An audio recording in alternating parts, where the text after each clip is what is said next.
Good evening, everyone. My name is Jarrett Martineau. I'm the head curator here at the Chan Center for the Performing Arts. And I first want to welcome you all here to the Chan Center and the occupied and unceded territory and lands of the Musqueam people. I'm Nekio Ndenasutene from Treaty 6 territory, Frog Lake Cree Nation in Alberta, and a guest here on these lands. And as we do at so many of our events, at all of our events here at the Chan Center, we first want to begin by lifting up our hands to the Musqueam people for their ongoing caretaking and stewardship of this place and for the collaboration they've built with us here at the Chan Center. We have some wonderful stuff coming up in the next couple of months to announce in terms of that ongoing collaboration. I also particularly want to extend our thanks this evening to the Pena Family Foundation for generously supporting tonight's event so that we can all learn and hear from one of the most courageous journalists of our time, Maria Ressa. So thank you to them.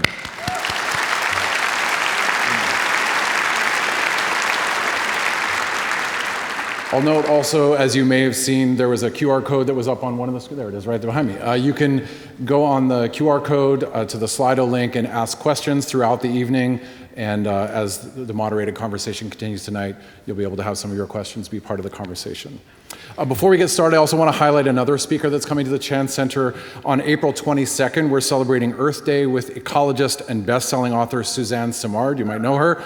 You probably know her as the person who discovered that trees can talk to each other across vast distances and share resources, research that's forever changed the way that we understand forests. And Suzanne will be celebrating the publication of her newest book, When the Forest Breathes, at this event. And as part of the evening, there'll be a number of things that are happening. It's a kind of multimedia affair. You'll also get to hear a new orchestral piece that was inspired by Suzanne's work and was composed by the Chan Center's very own director, Pat Carabray. So come to that on April 22nd. And tonight, we are thrilled to welcome Maria Ressa, one of our greatest advocates for truth, journalism, and democracy in this age of narrative warfare and rising authoritarianism.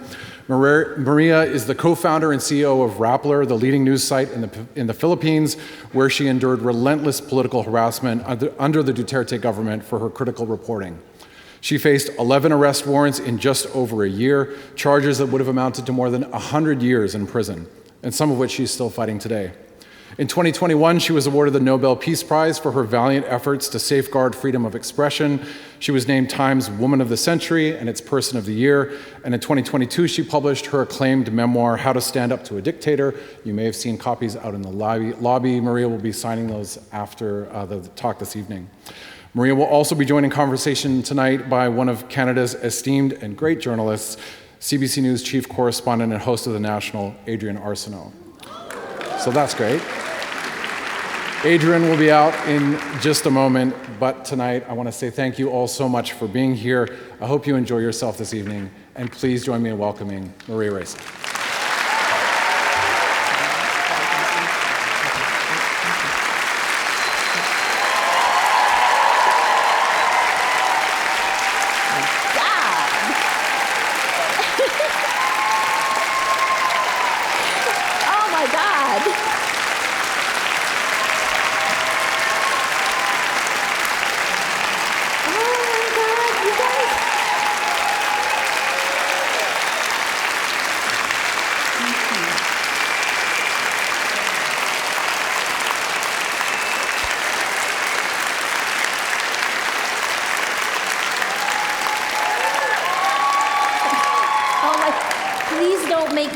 Before I begin.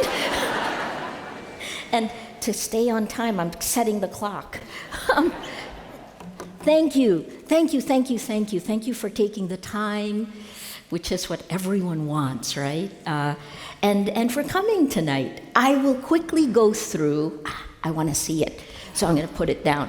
I'm going to quickly go through a few things, research that we've done in recent years, but I want to tell you that I count myself lucky in many ways, because when you become the target of attacks, right, online, you don't have to ask the big tech companies for the data.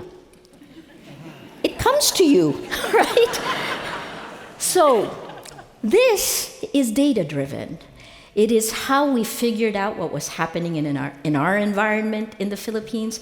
And I think I've spent from 2016 to 2026 warning the West that what happened to us is coming for you.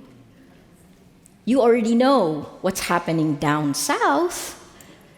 So keep in mind where you are. and that you're in a place where you can put the preparations in place before it hits you. Let me start. Facts, truth, trust. At the Nobel lecture, I said this over and over. Without facts, you can't have truth. Without truth, you can't have trust. Without these three, we don't have a shared reality. We can't have journalism. We can't have democracy. We'll start there, because the very platforms. Anyone here not have a cell phone? Is anyone here not on social media? You are! Oh my God, you're gonna have to be the cell leaders when everything happens. All right, let me go through, right? So all of this comes from what we have lived through, and the data, all of this, almost everything I'll tell you up until the most recent studies, which are connected to what you're going through, what America is going through, what you are living through, is here in this book, which was published how many years ago?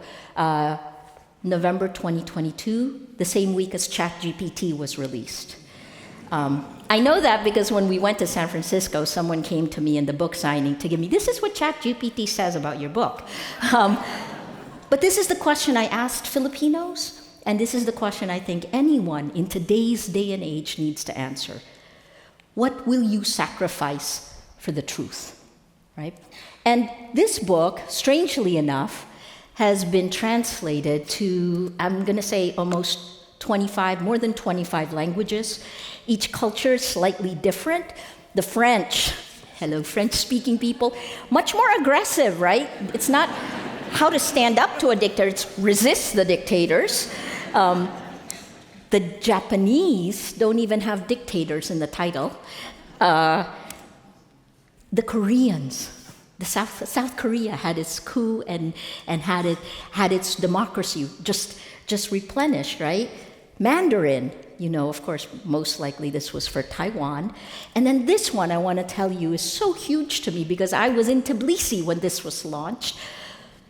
Today marks 491 days of straight protests by Georgians. 491 days, the longest stretch of protests globally. And then this is the most recent one, it's Mongolian. The next one is Indonesian, right? So Mongolia, between China and Russia. Here's the part, 3 years after it was actually published, it became number 3 in the New York Times bestseller list. I think because of what's happening, right? It really literally will tell you how we got to where we are. And I'm gonna quickly talk about the technology that's there, right? AI has been around for more than 70 years, artificial intelligence. It's just used in different ways. It's in social media, right? Machine learning is the first part that's more, what's the right word? More accurate. Machine learning comes in and makes a model of each of us. If you're on any of the platforms, if you're on Facebook, it makes a model of us based on the data it has. And then AI comes in and takes all of our models and puts it in a massive database for micro-targeting. Micro-targeting takes your weakest moment to a message and serves you that ad. And that can be from a company or a country. Now, change the word model to clone. You've been cloned. Did you give permission to be cloned? As of 2 years ago, Facebook says every one of our clones has more than 2,338 big data sources, in addition to the relationship data that they have. So that's social media, machine learning, and AI. But generative AI is where we are today. If the first one was trying to get our attention, that's really what it was, right? To keep us scrolling. And as you know, just a few weeks ago, last week, a California court just said that it was built to be addictive to kids, meaning to us, right? It's not just kids who are addicted to it. Generative AI, if this takes our attention, generative AI is about intimacy, to take our humanity, right? This is what this is, and the dangers that are there. I hear that you've gone through your own, how kids can be damaged, right? how kids can commit suicide or harm. Don't worry, I will depress you a little bit, but I will not leave you depressed.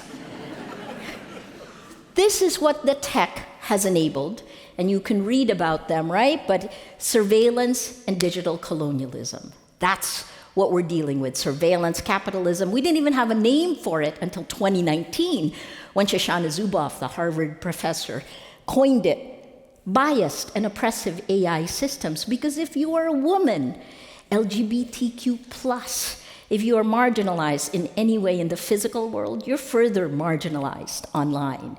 And Silicon Valley's, if one editor makes a call, their bias could be in there, but it's one article. If AI does it, if the tech does it, then it's tens of millions of us. The exploitation of data workers. We in the Global South clean it up for you in the Global North. Environmental damage from resource-intensive, yes, all the data centers. And that is something that we're still coping with. And finally, I'm going to show you why the destruction of agency. Are you making your choice? Or have you been insidiously manipulated? And what is the impact on our democracy, right? It's not, essentially what social media did is hack our biology. This is design-wise. If it hacks our fear, anger, and hate, and then what it does is it changes the way you feel, changes the way you look at the world, changes the way you act, and ultimately, the way you vote. As of March this year, VDEM in Sweden said that 74% of the world is now under authoritarian rule, 74%. We are electing illiberal leaders democratically, right? And it starts, I'll show you why it begins with narrative warfare. This is the network that attacked journalists, women, opposition politicians in the Philippines. It was so organized, it was broken down by demographics. But I'm not going to tell you about the network. You can read about it in the book. But I will show you some of what I've lived through. Every time we did an investigative report or I won an award, it would be memes, right? We deal with the world in memes. So this one is, takes me back. This one, I think I won an award, but the only thing is that this is my 40th year as a journalist, and you can't say I'm corrupt, but you can say I have dry skin. I admit that. So every time we did an investigative story, this is what they do to my photos, right? My skin looks better than that. But then it moves towards dehumanization. This was all over Facebook. In fact, the first time it was sent to me, my mom sent it to me. They called me scrotum face, because I have dry skin. And they were so good at it. I went to Facebook and I said, you should not be allowing this. We have a Bill of Rights. Our constitution in the Philippines is patterned after the United States, 3 co-equal branches of government. Our quick history from the Philippines, 300 years in a convent, 50 years in Hollywood. That's our colonizers. See, I got to laugh even with that crappy thing up there. So you see this, right? So it took a while, and they started taking it down.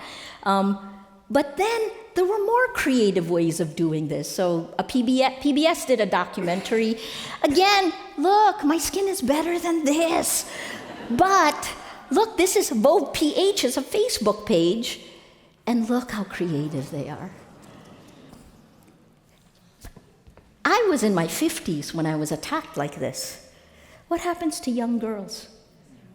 Right? What happens to other journalists who aren't prepared for this? This was 2016, 2017. That's how long ago it was. By 2022, UNESCO did a report. We helped them with it. Global Trends in Online Violence Against Women Journalists. Look at the statistics. 73% of women journalists who were surveyed said they experienced online abuse.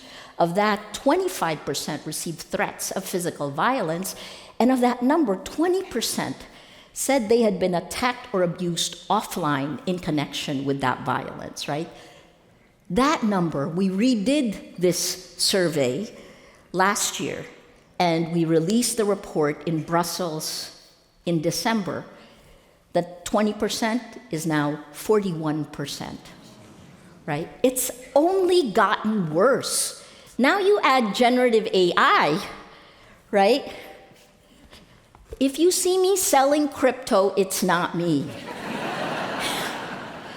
If you see me along with other Filipino, actually it's funny because I'm not an entertainer and I'm not a politician, but they used many of us to tell people with diabetes to throw away their insulin. Don't do it. It's not us, right? It's a scam. This particular one, we tracked it. It's a Russian scam network, circulates a deep fake. It was on Facebook, it was on Bing. So let me tell you how we dealt with all of this. When Rappler was attacked, we got ready to get shut down. Because when your democracy is under attack, you get ready for your worst case scenario. And I had a team that was 63% women, and the median age was 23 years old. Right? So we needed to protect them. So we took our data and tech, the rest of the company who aren't journalists, and we moved them to another company. And now I can tell you the name of the company. It's called The Nerve. And we left the journalists here. If we had gotten shut down, we would have been up again within 24 hours. You plan your worst case scenario. We imagined it, we planned it, and we drilled it. So let me tell you about this other company I never could talk about. This is the company that studied democracies around the world. And I'm going to show you some of the findings that we got, because it's fascinating. You think that you can never be manipulated, right? So let me show you how information operations make you believe a lie. So much so that you would swear it was a fact. This is the way it works. There are two phases. You seed the lie, and then every single time you pound it opportunistically, right? And let me give you some examples of how you first build the narrative, then because of the algorithms of the platforms, they reinforce the echo chambers. An example, the Friends of Friends algorithm in Facebook in 2016, when Rodrigo Duterte was elected, if you were pro-Duterte, you move further right. If you're anti-Duterte, you move further left. And that chasm grew over time. And you can replace Duterte with Trump, with Orban, with any one of the digital authoritarians. And then we continue. Exploit every crisis. Then you pull them in. In our case, we found paid information operations. And when you do all of that, that leads to here, the normalization of the lie. This is the normalization of the lie. I'll share this with you later so you can see it, right? I'm going to give you an example of how it becomes violent. Because there was a period of time when we were looking at the young men, right? When does it turn? Here's an example of a study we did in the UK. The Southport riot, July 29th, 2024, there was a mass stabbing, and then immediately lies spread, right? All of these were lies, but the fact check, the correction, never spread as far as the lies. And then you can see the data of what happened. Because essentially, the seeding had already happened here. November 2022. When did the event happen? It happened here. And the narrative and echo chamber reinforcement had already happened. The crisis was opportunistic, so opportunistic amplification, malign actor amplification, And then finally, you have reality, right? It was normalized. This is happening in every country that we've been studying. Let me bring you to your neighbor to the south. This was a study that we did. In fact, the Nerves COO moved to Vancouver. Mia, where are you? I know you're here somewhere. She's very short like me. There. So this is a study we had worked on together. Narrative warfare and the breakdown of reality. The first 100 days, Duterte took 6 months to break apart our institutions. 6 months. I would posit that President Trump did it in the first 100 days. Here's what happened. This is the normal model. I would love to think that Canada still works like this, right? I think it does.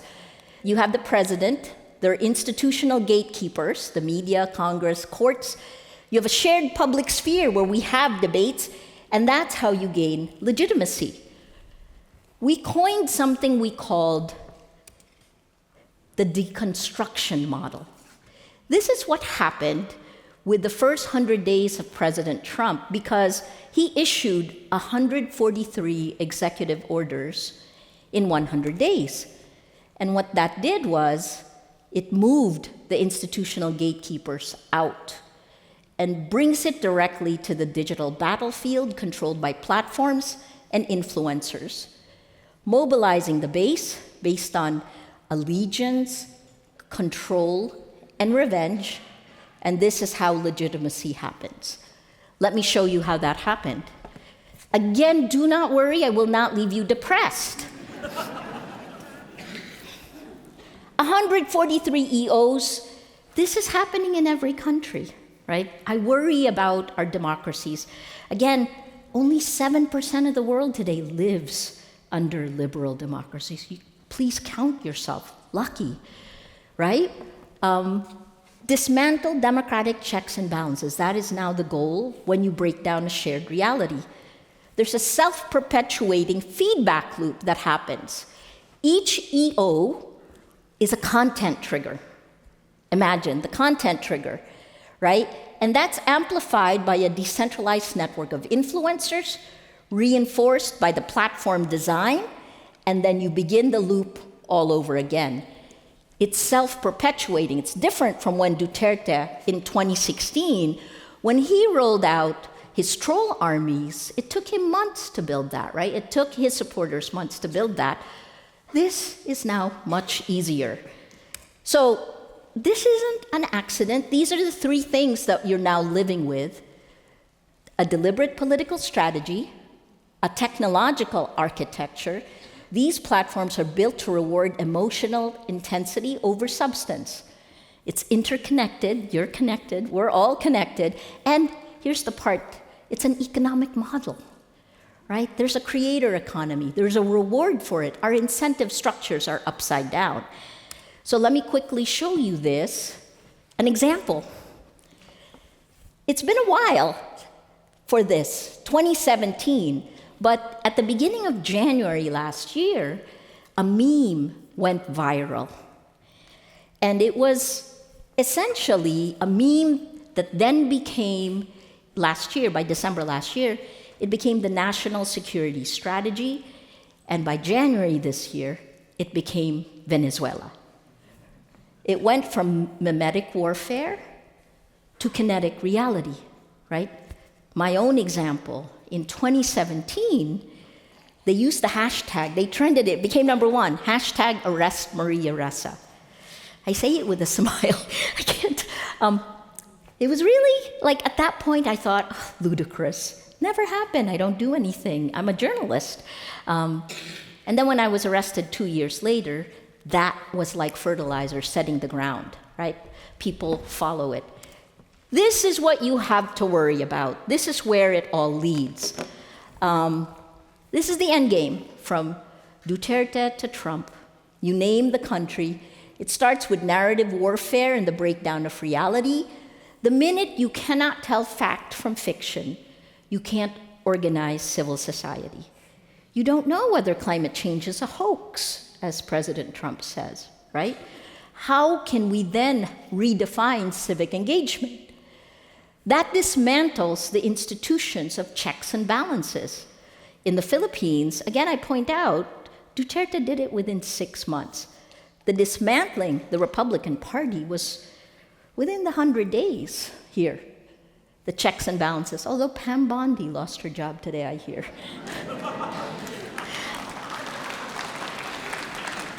But this is where it leads, and this is the same again, right?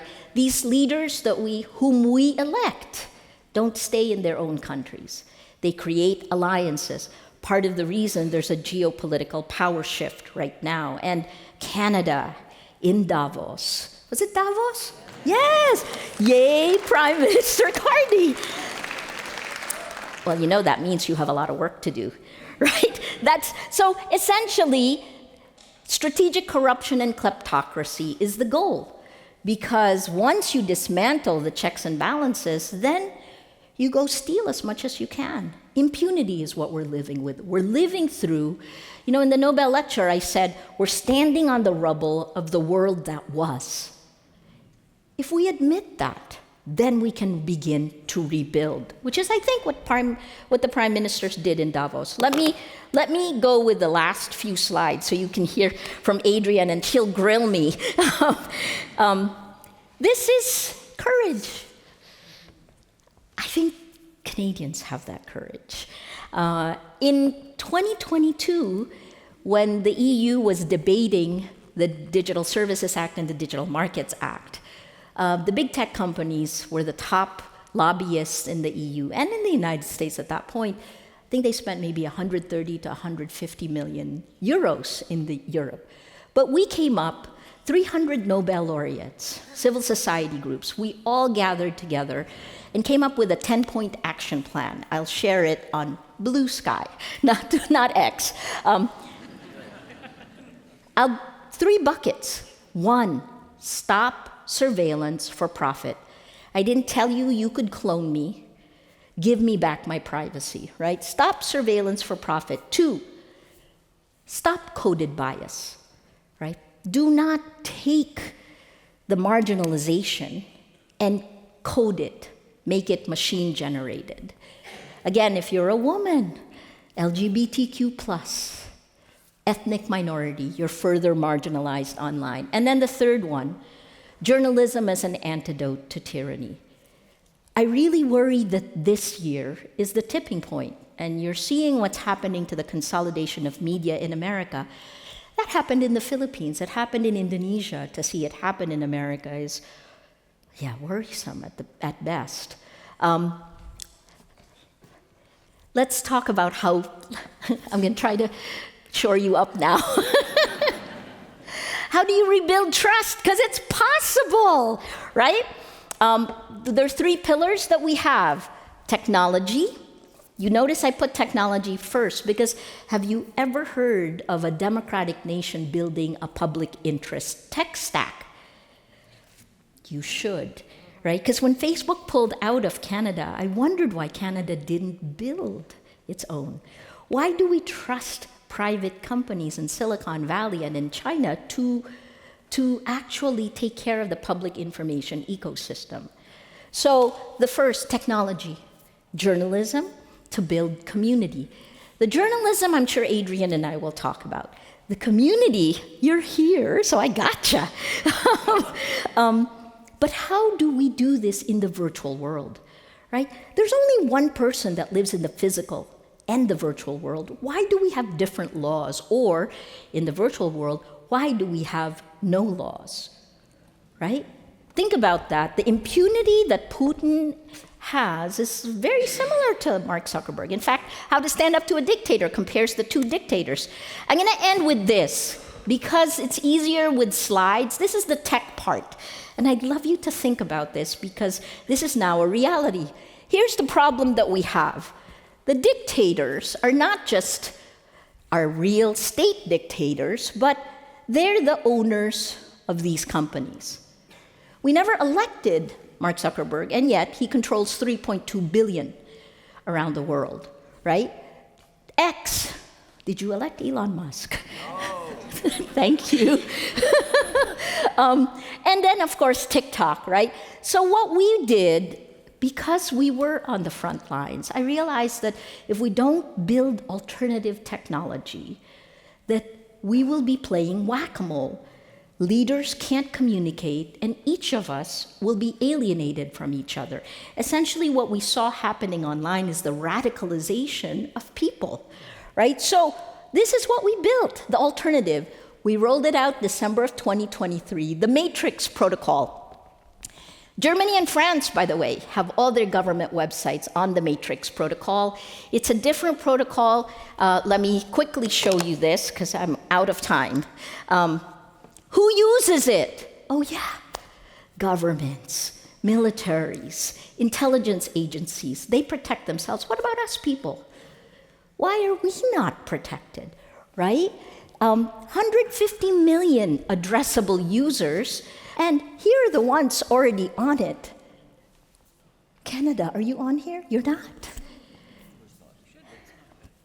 But you should be building your own, right? You should be. So what did we do? Little Rappler, this little global south company, didn't take us that much money. We built it on top of open source code.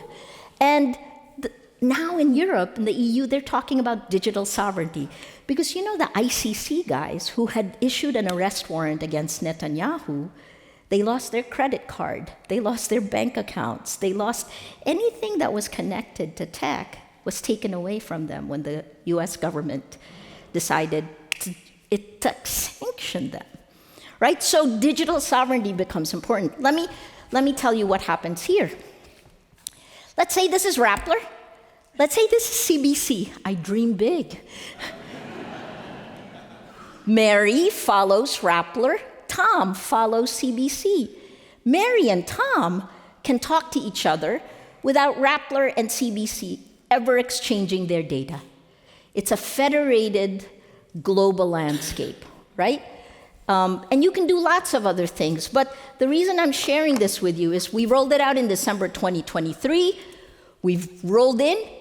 There are now 63 other news organizations on this platform, so we now have proof of concept for a country, and it works, right? I want real people to talk to real people. I want to know that I can tell you my opinion without you,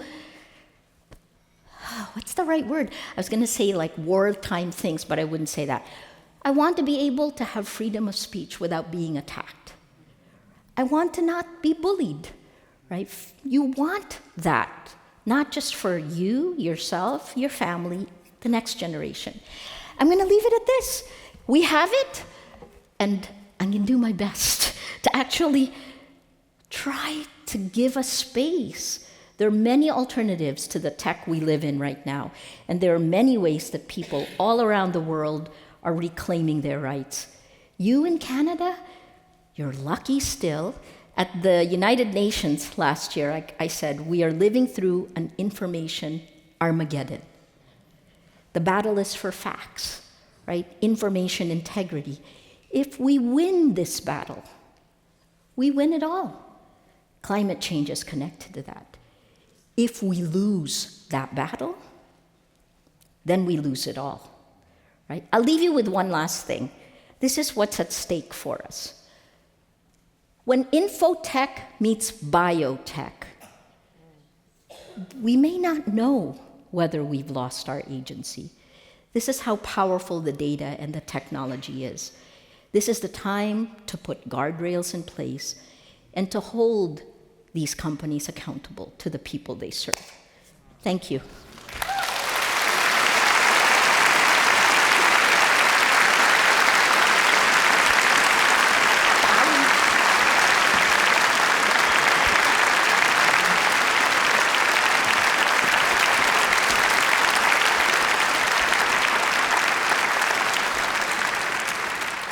Maria Ressa.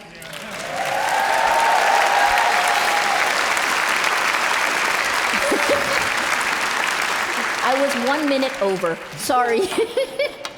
So I was listening backstage, and I was thinking as I was doing that you might have written code or invented an algorithm for that. I used a glue stick and cue cards from Dollarama. So you have met your match, Madam Nobel Laureate. Listen, I just want to bring everybody up to speed a little bit on you, if I can.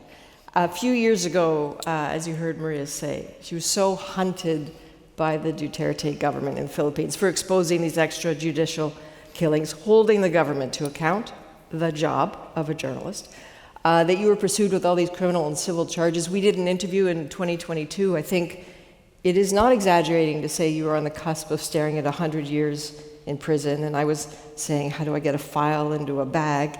And you sit here now with a conviction of cyber libel. How are you here? I mean, maybe we don't have to tell anybody you're here, but how is it okay that you're here? Since, I'm going to say almost a decade ago when these charges, so there was at one point where we were being investigated to 24, 25 different charges, right? Mm-hmm. And then in 2019, I was first arrested. That's when my eyes opened, because you don't believe it until it happens. And then within a little over a year, I had 11 criminal charges. And we spent almost a decade fighting all of this. In order to travel, I have to ask permission from all the courts. So there was a period of time, my team has to actually ask permission a month and a half before I travel. Otherwise, I have no approval to travel. When you lose your rights, it takes so much more to claw it back. And thank you for asking this, because you will see on Rappler, we just won our case at the SEC. That article was just published last night. And I have one more left, mm-hmm. the cyber libel case. And I hope that goes soon. But there's maybe news on that coming, right? I hope. The Solicitor General has actually already told the Supreme Court that she will drop. She's asked them mm-hmm. to drop it, right? Because I can't discuss the details of the case, but please go read some of the things. You can see how, and I can't say this. These are terms of my ability to travel. Look, we don't want to get you in more trouble than you're already in. So read. In the event that those charges are dropped, the conviction is acquitted, what story does that tell you? You hold the line. Look.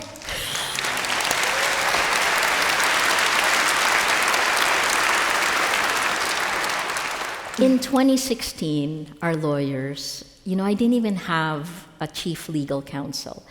They told me we were crazy to fight, that when President Duterte asked to see me at the palace, that I should go see him. I didn't go because what can I give him? We're not gonna stop reporting, mm-hmm. and then he's the president, right? Like, that's asymmetrical power balance. I'm a short journalist, right? So I never did, but I couldn't have imagined, and it is painful, which is why I caution you to act now. There were so many fearful nights for us. There are 4 co-founders of Rappler, and we went through these things, and I couldn't have imagined that today I'd have one case left. Of course, it's almost a decade later. One case left. And that the man who tried to jail me was arrested last year. Mm-hmm. Mm-hmm. I forgot that part. He is in detention in The Hague. He is facing charges of crimes against humanity. Impunity ends, right? That's, mm-hmm. I think, what I learned. Yeah, you promised you would lift people up, so that's a good start. So this talk you just gave us is fashioned a little bit like you have appeared from the future, and like the hardcore Trekkie that you are. Yes. She knows I'm a Trekkie. Yeah. It's true. What is it that you love about Star Trek? What is your thing there? I say that as a treble, so. No, I love it. Like, when you try to, it's funny, people have asked me all the time, like, do you have a model, a hero? I wanted to be both Captain Kirk and Mr. Spock. Because logic and emotion, right? Like, that's, and then I just love the ability, like if you look at all the other Star Treks after that, now they say to boldly go where no one has gone before. That's kind of cool, right? Okay, sold. So you've come here with this warning from the future. And what I find kind of interesting about the Philippines is that this is not, it's not this phenomenon alone that the Philippines has warned the world about. Marie and I have been doing interviews together for 15, 16 years, and one of the first times we met was to talk about 9/11, and I don't know if you realize this, but the plot for 9/11 was effectively hatched in the Philippines. Filipinos know this, di ba? Alam nyo to, Oplan Bojinka. So look at how weird this is. In 1993, Ramzi Youssef bombed the World Trade Center, right, the basement, and he fled to the Philippines, where he taught the Abu Sayyaf, a terrorist group in the southern Philippines, how to make explosives. His uncle was Khalid Sheikh Mohammed, the 9/11 mastermind. And so when I was with CNN, one of the things I did, like when the World Trade Center towers collapsed, it was a memory for me. Because in the interrogation reports of Abdul Hakim Murad, their third colleague, he was the first one to tell the police about a plot to hijack airplanes and crash them into buildings. And he named them, the Pentagon being one of them, right? And so I asked CNN to send me immediately to Manila after 9/11. But it was Oplan Bojinka, if you remember this, 10 airplanes hijacked to crash into buildings. So many of the plots were there, and Ramzi Youssef, Khalid Sheikh Mohammed, these names, actually I used to track them. We talked about this as well, right? Because there was a period of time, my first book is on Al-Qaeda's network in Southeast Asia. And at the beginning, after the Bali bombings, the goal was to find we called them link analysis. Law enforcement called it link analysis, right? If I can track you and connect to you. Now, a little bit after that, they began using social network analysis. That's when this little known company called Palantir began working with the military. So you track terrorism, so Treble over here, the least bright aliens in the Star Trek universe. You gotta be patient with me. So you track terror networks, and you started to figure out that they were not unlike social media networks. Big time, yeah. And you used to believe that social media networks were a power for good. When did that change? When did you start to see the dark side? First, let me say that from tracking networks of terrorism, right, you begin to see that social media is actually just ×4. That's the statistics they'll tell you, right? If you organize something in the physical world, if we take every single person here and give you a way to contact your family and friends, that you can multiply ×4, right? That's the spread of the idea. That's the spread of the ideology. The radicalization that happened online. I moved away. I was telling you, Adrienne, that I stopped tracking terrorists and began looking at the networks on social media. So social network analysis is how we can track them. And if you look at what I showed you with Nerve, we look at the cluster of the messages and then the networks that spread the messages. Obviously, the tech companies know this, right? And here's the hard part in that. Let's just talk about a scam network, right? That scam network, when the companies, and this is Facebook, when Facebook was confronted with scam networks, they didn't take them down. What they did was they charged the scam networks more. This is what we have to worry about. I'm sorry, I didn't answer your question. No, it's okay, I'm still here. Yeah. When you discovered what the social media networks were doing, and the social networking and the destructive capacity when did I? Yeah. When I came under attack. I could never have thought that social media could be used in this way, that you can attack somebody exponentially to silence them. Right? So you're not shy. You go right to Zuckerberg and you say to him, hey, this is what Facebook is doing. And you told him how big the penetration of Facebook was in the Philippines. What was it, like 97%? 97%. What did he say to you? He said, where are the other 3%?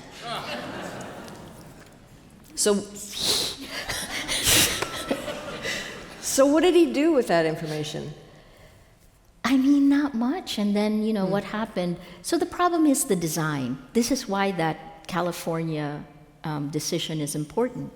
Because for the first time, they were forced to admit that their design is addictive and harmful to kids, to teenagers, to humans, right? And so we've been trying to do this. I've shown them the data. We're literally, Rappler is still a partner of Facebook. We're a fact-checking partner. I don't think they know what to do with me. I'm a frenemy. You're a friend. Yeah. But you're on a they list somewhere. haven't improved it. They haven't changed the design. In fact, in 2024, they took away fact-checking. Mark Zuckerberg did this, right? And beyond that, they began choking traffic to news sites. I mean, come on. How are these chatbots going to actually give you information when journalism dies, right? So right now, every news site that you have globally has dropped from social and search, because if you search now, you get Gemini telling you the answer, not a link to the website that actually did the work, right? So that means we've dropped globally an average of 50 to 60% of our traffic, which means that cuts our revenue, which is part of the reason you're seeing news organizations laying off people. Hopefully not in Canada. Yeah. It's funny, it's what you don't say. Exactly. There's a Canadian journalist named Hannah Gardner, amazing woman, right? Hannah always says that this is her term, not mine. The sexiest moment in an interview is the space between the question and the answer, because it tells you everything. No pressure. So you go to Facebook, and Facebook is like, aren't you sweet? Bye-bye. Well, look what they did with my, scrotum face. Terrible. Terrible. This is a room full of people who do give a damn, however, and want to know what to do.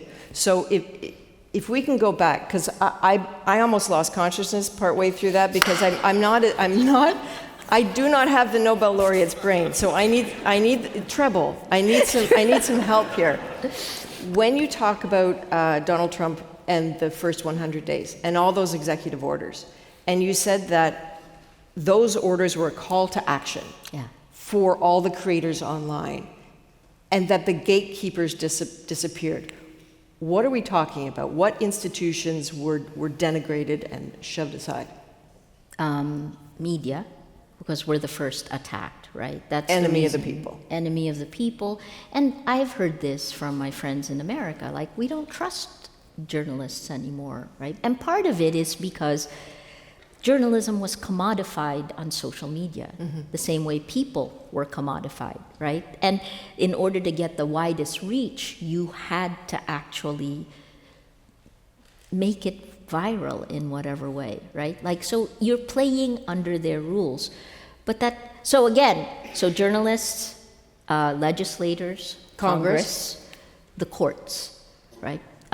Experts. My gosh, guys, we live in the cult of the amateur. So an executive order comes out, and ignore what the enemy of the people say, and never mind that the courts say you can't do that, and don't give Congress a chance to decide whether tariffs are okay. Just do it. Or war. What is happening in social media, though? Because people seem to be making a lot of money by amplifying whatever this call to action is. Yeah. So I'll quickly answer and then remind you this happened before, right? What's happening on social media is that folks are making money because you're going to commentary that is built on top of news coverage. You don't really go to the news, you find it boring. We see that on the spread. I mean, you know. Except Adrienne's.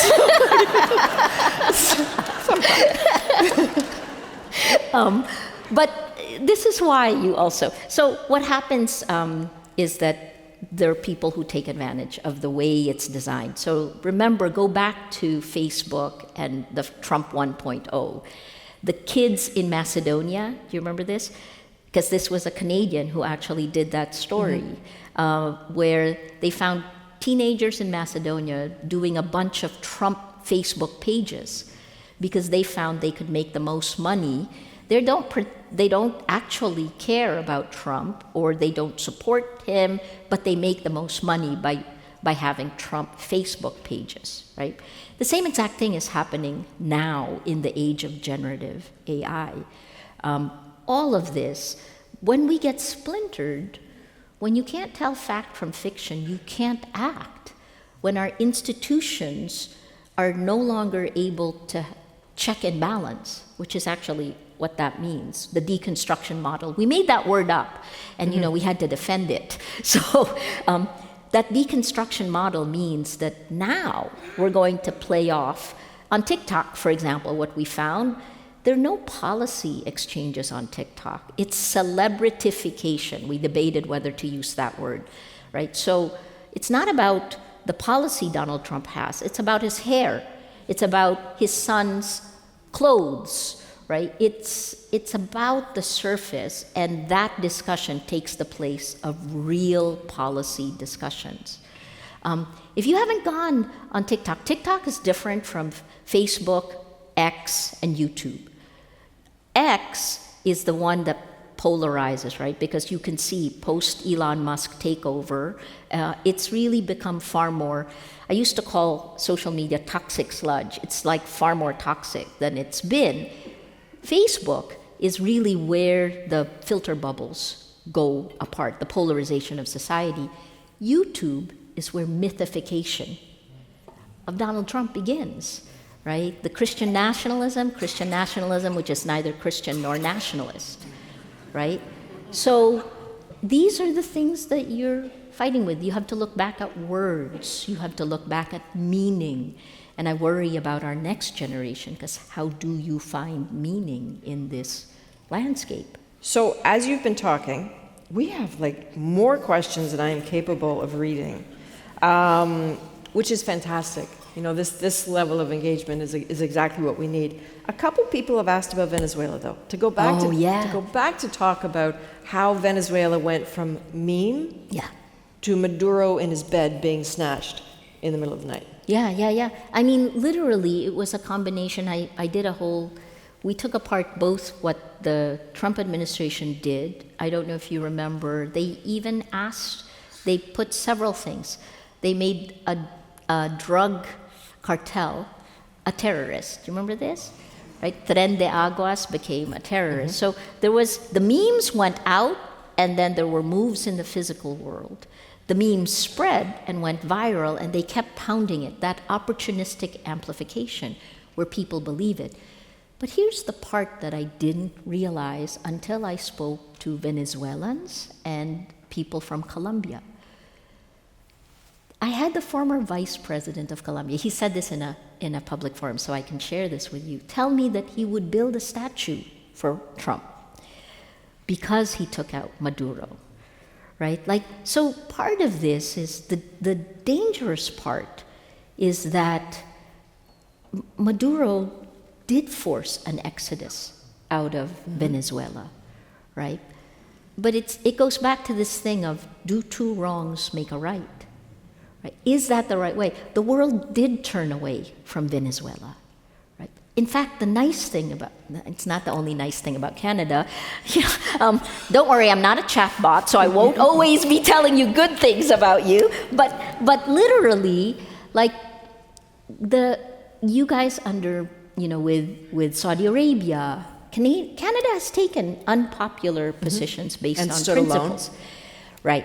right? So this is part of our problem now, at least with Venezuela. Sorry, I took you where I wanted to go. So let me answer the question.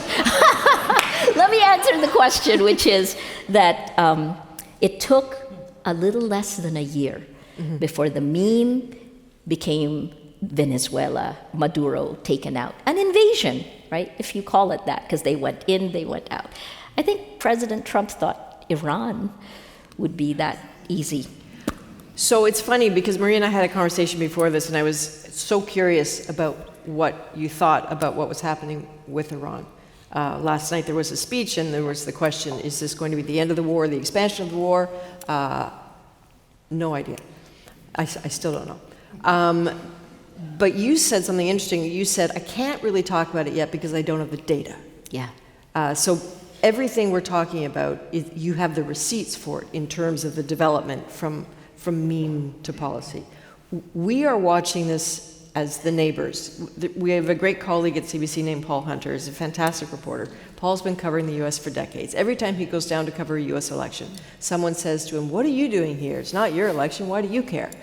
And he said that last time, one man answered his own question and said, well, I guess if you smelled smoke, you'd want to look out the window and see if your neighbor's house is on fire. So there's a little something, something in the air. But sometimes we're a little smug here about the neighbor's house. And should we be? Oh my gosh, please don't be. Right? Again, I'm telling you, in 2016, I was in Silicon Valley, December 2016, telling my colleagues who were heading news organizations, and we were at Mountain View in Google, telling them what we were getting, giving them the data. I think people thought I was crazy at that point, right? I was saying, this is coming for you. That was 2016. And it did come. 2021, I would say, right? Silicon Valley since came home to roost in 2021, and still nothing was done. American exceptionalism, I will say, right? Because American exceptionalism, but Canadians don't have that arrogance, do you? You know? But how are we? You know, like, how are we doing? How do you think our checks and balances are holding up? Well, the question, let me throw that back. Do you think that Mark Carney would have won if Trump wasn't in the South? I'm not.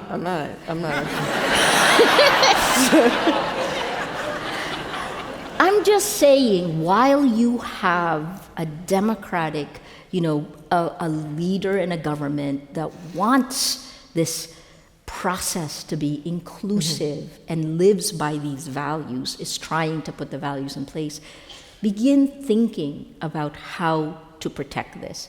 Because if we follow every single pattern globally, right, these leaders, France, Germany, Canada, maybe Australia's already, the leaders are standing on wood that is being eaten by termites.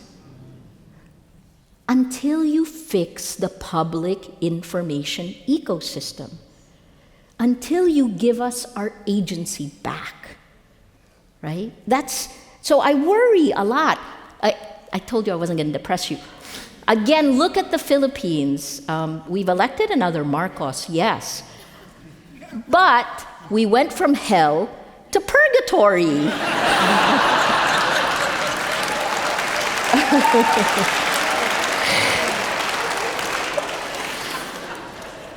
So this is true.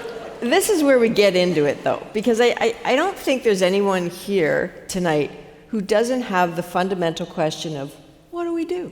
Like, how do we fix this? And you could look at this in a whole number of ways. I look at news organizations, for example. Yeah. When we're faced with disinformation and misinformation, I can't tell you how many times I've apparently sold crypto or drugs or tax schemes or something. We try to debunk it right away, but it's like playing whack-a-mole. Yes. I have no idea if that's effective. So you cannot not address it, right? And one of the things we did in the Philippines that was effective was we organized, this is NERV organizing this, 150 different organizations. We just decided we were going to battle for facts. It was called #FactsFirstPH. 16 news organizations, 4-layer pyramid. The 16 news organizations, we created a database. We did a data privacy agreement with each other. You throw in, what do you want us to fact check? Every news group does the fact checks, but the second layer is the most important. That includes people like you. We called it the mesh, right? Why? Because this is the church, business groups, civil society groups, environmental groups, 116 different groups. The third layer were academic institutions, 16 different organizations that did like 21 leading up to our 2022 elections, 21 research reports, and then the final one, the fourth layer, was the law. 6 legal groups, left, right, and center. And we needed those because the minute we launched the Facts First PH pyramid, the Duterte administration filed a case against me and Rappler at the Supreme Court. They said fact-checking is prior restraint. Right? It's ludicrous. We won it. But let me tell you what that Facts First PH pyramid did. Shortly before our 2022 election, so the goal for every single member of the 150 different groups was to share one fact check every day and to share it with emotion. But they can't use anger. Don't be a monster to fight a monster, right? And what we found in the data is that inspiration spreads as fast as anger. So, you ask, what can you do? Number one, build your groups of trust in the physical world, right? We called them civic groups, 8 people to 15 people whom you trust, right? That's your core of trust. That's the foundation. And that needs to be mirrored in the virtual world, right? Because what you do in the physical world is not separate from what we do in the virtual world. And again, like when you say, what can we do? You just have to look at Minneapolis. That civic circle was the way Minneapolis began. They did it in weeks. Remember the whistles that they were doing?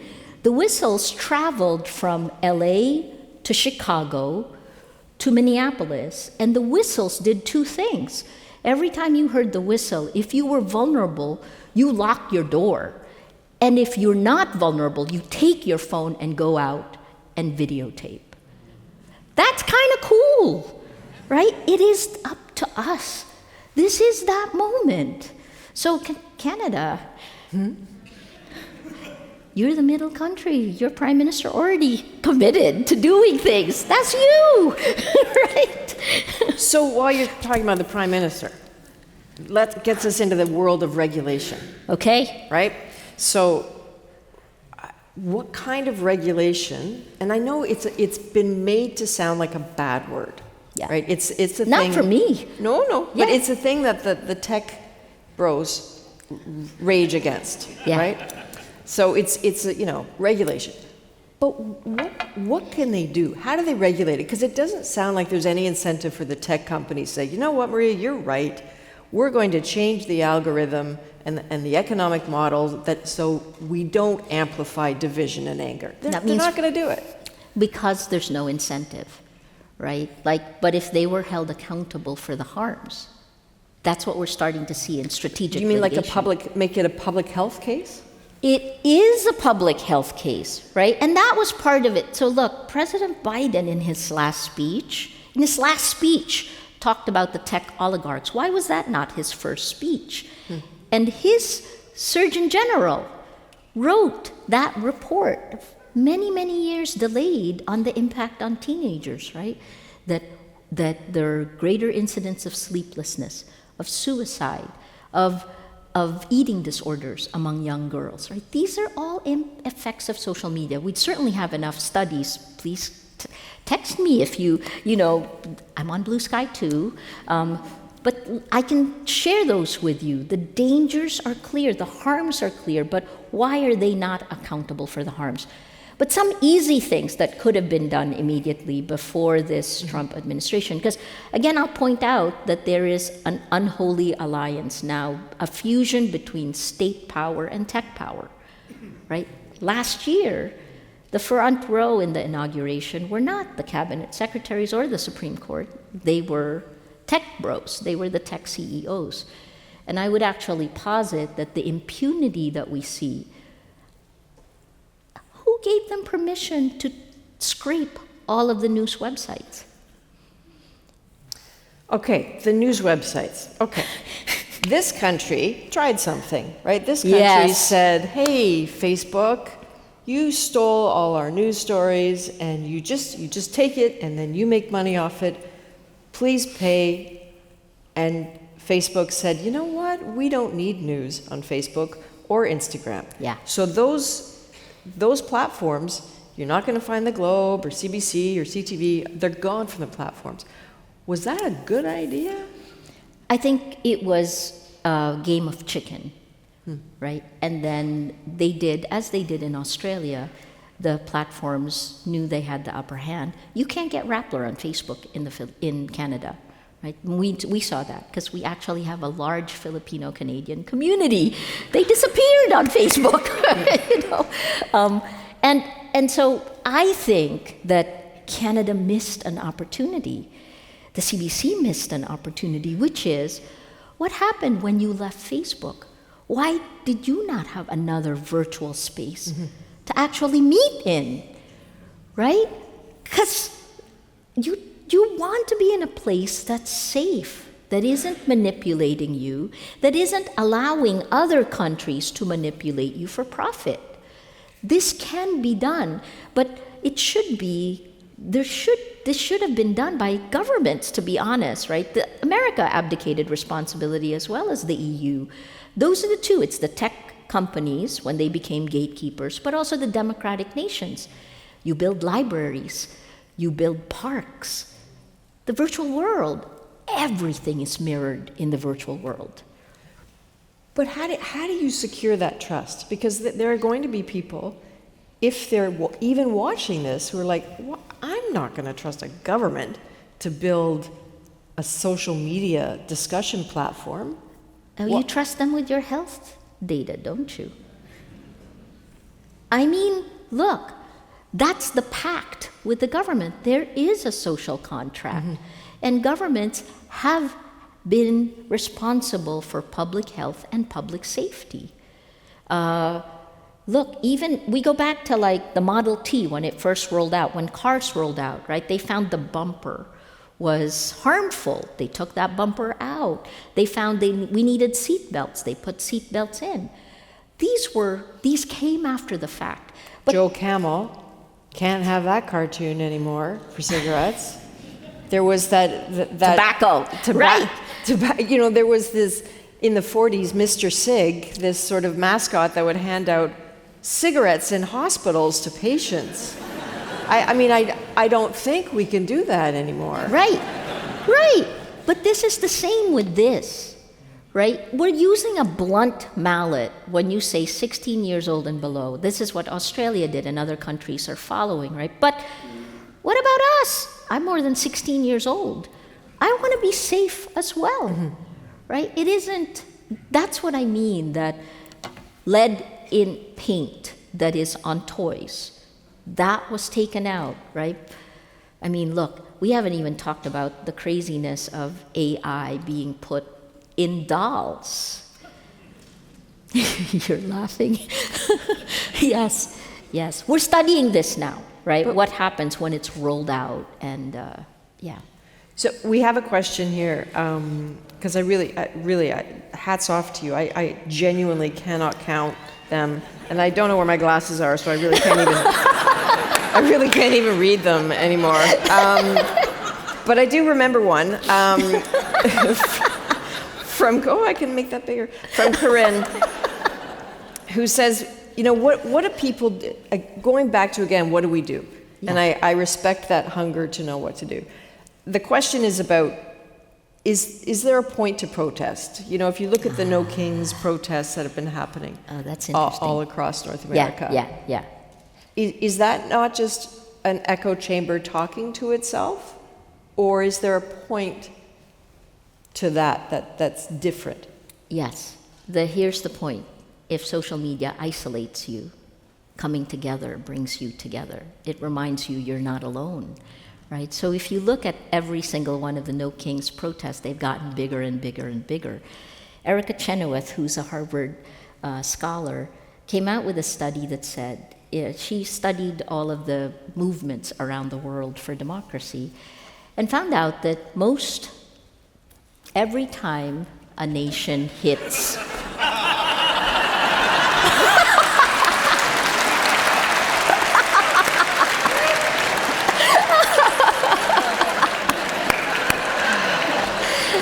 they're good. I got told there. Wait, so if a nation hits 3.5%, this has been, if you look, you can Google Erica Chenoweth. Her study shows that 3.5% begins a tipping point. If 3.5% of the population come together, like let's say for America, that's about 12 million people. Where's the last No Kings Day protest? 8 million. Right? Before that, it was 7 million. Before that, it was 2 million. Right? So we keep going. But, so what happens in that? And again, she's actually very careful to say it's a rule of thumb because technology has shifted this again. Where are the kids? Because 60% of Americans now get their news from social media. That is not reliable, right? Anyway, so if 3.5%. So the first thing that does is it exercises muscles that you need. The civic circles that I talked about, that was how they began. That's how you begin beginning your circles of trust. Aside from that, what did they do in Minneapolis? They protected the vulnerable. That whistle was to tell people to stay indoors if you're vulnerable and then come out. They also did things like when they were afraid, they did vans, carpools to bring their kids to school. Again, it's about trust in the physical world, right? So the No Kings protest builds on those networks of trust. I trust the physical world. I gotta tell you, when I see you face to face, I get things from you that I would never get online, right? Where AI slop. You guys know what AI slop is? Artificial intelligence, like artificial content, that is taking over. And our research is actually showing that trust is deteriorating even further, that social media itself may be collapsing, right? Imagine this is what we're living through. So, this is how we survived in the Philippines. We went to the physical world. We began to have meetings with our community. Every time I got arrested, we got a surge of crowdfunding. So much so that I kept warning my sales team that this is not a sustainable business model. You know, I've noticed, now that I can see them, I've noticed a few questions here about the impact of getting a Nobel Peace Prize. Oh, okay. What does that do for you? How has that changed you? It means I can't sleep. Like literally, when I think I get maybe like 10 requests for speeches a day. I'm so glad to be here for the record, But so what does that do? Let me put it.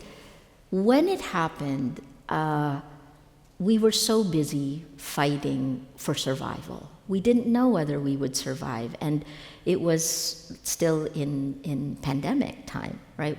The Philippines had a very long lockdown. And at 8:30 at night, so the announcement came about 5 o'clock, and then at 8:30 at night, Rappler, Mia was there. We had a meeting, and I think we just cried, because I think it recognizes what journalists have to go through just to do their jobs. Because if you look at it, it's been almost 2 decades where the attacks against journalists have increased while the quality of democracy has decreased. They're correlated. And so that Nobel Peace Prize, it's funny because So, I joke and say thank you, President Duterte, but it's a joke.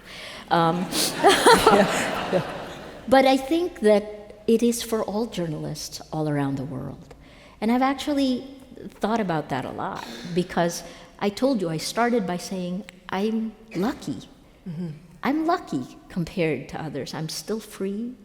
The battle led us. I can still be here. But we didn't know that. And I guess that's the part, right? This is, every time there's a journalist in trouble now, I jump to help. I never really realized that. So remember I told you Georgia has 491 days of straight protests. There was a woman, a journalist who started two news organizations. Her name is Mzia Amaglobeli. When she couldn't speak anymore, she was brought to court, she was arrested. She couldn't speak, they didn't even allow her to speak. She held up the translation of my book. So it was like, oh my God, that's like a responsibility. So, can we keep you?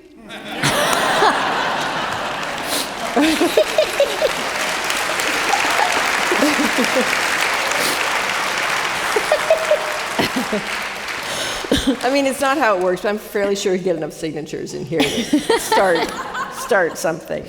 I guess I have a question. This is so embarrassing.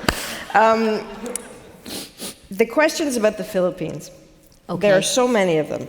And I guess people are asking, in the face of elections in the Philippines, in the face of elections in the US, in the face of elections who knows when here, what is the most important thing people can do to protect the democracies that they already have, understanding that maybe you can't put the toothpaste back in the tube elsewhere? Yeah. Rebuild. So here's, like I told you all the things that could be depressing, but it's incredibly inspirational for me right now that this is a moment to build.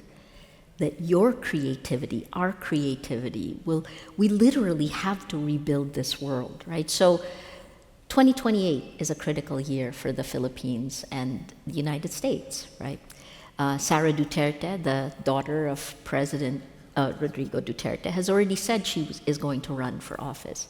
What is wrong with those democratic liberals who can't get their acts together yet? Mm-hmm. Where are you? No, please understand that the tech is against you, right? If you're not going to use fear, anger, and hate, then you will start behind the line, right? So that's part of the reason we're doing this.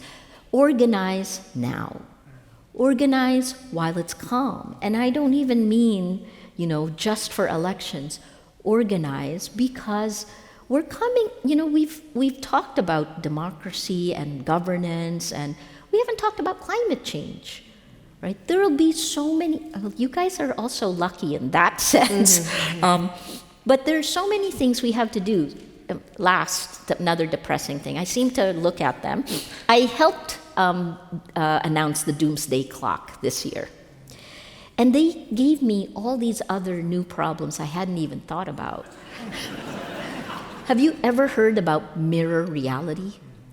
The mirror lives? You have, right? I didn't know. So I started reading what the doomsday clock was. One is nuclear is really, who is holding the button, right? And what about accidents? I worry about this. But mirror life is in the laboratory, that our cells are literally mirrored, and they're trying to stop scientists from making this. How do you know about it? You're a geek. Because literally, if we do this in the laboratory, it can end life as we know it. So the dystopian science fiction... Sorry, I have 3 minutes to try to turn this around into something. Okay, sorry. I'm just saying, our science has gone ahead, right? Mm-hmm. Our science has pushed us ahead. And what we need to remember is that our humanity has to actually be in charge of the science, right? This happened with CRISPR technology, the ability to like change your own, like if I had a kid, I could give the kid blue eyes, even if, it's not in their cell. So this is CRISPR technology, but the West immediately said, you cannot do that, right? You can't. They put laws in place. That's what I'm asking for, right? Science can do many things, but science without humanity destroys us. My last question for you. All right, shut up. Your high school yearbook from New Jersey has this line in it under your picture that says she plans to conquer the world. Oh my God. How did you know? Who was that little kid who knew that? Oh my God, I was an immigrant kid, right? My family left 1973 and moved to Toms River, New Jersey, and I believed in the American dream. And I still haven't. It's funny because when, at the worst of times in the Philippines, I didn't think our values had changed, right? And I kept at it. I think the majority of us are quiet, and the extreme 6% are running us. And we have to let our voices be heard. Otherwise, a lot of what we hold dear this year, we can lose. So, no, I'm really just now trying to survive. Listen, you get so many requests. We cannot thank you enough for saying yes to this one.